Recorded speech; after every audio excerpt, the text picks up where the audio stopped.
Čauko, moje meno je Benny Mood a dnes vám porozprávam o tom, ako dostať svoju hudbu na streamovacie služby ako je Spotify, iTunes, Amazon, ale aj na Instagram, na TikTok a tak ďalej. Čiže pozeraj. K tomu, aby ste dostali svoju hudbu na streamovacie služby, potrebujete tzv.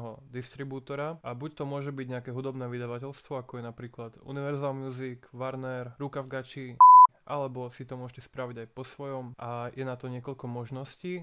Dnes vám porozprávam o distribútorovi, ktorého používam ja. Stojí okolo 20 niečo možno eur ročne a nechávate si vlastne 100% zo všetkých streamov. Ten distribútor sa volá, že DistroKid. Nezabudni dať ešte like a odber, aby ti takéto videá v budúcnosti neutekali. Otvoríme si stránku DistroKidu, link je aj dole v popise a keď tam budeš, tak zadáš normálne svoj mail, sa zaregistruješ, chápeš? Janko H, akože hráško, zavináč, tam kde máš toto všetko, daj si heslo, a nie 1, 2, 3, 4, 5, 6, aspoň po 7 daj. Sa regneš, chápeš, a ak sa zaregistruješ, tak vlastne si overíš e-mail a potom otvoríš DistroKid, prihlasíš sa a bude to vyzerať nejak takto.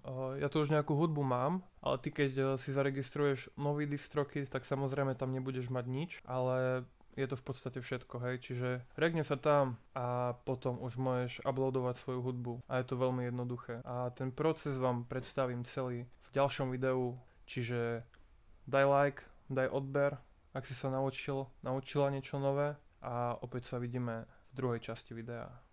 Boskávam.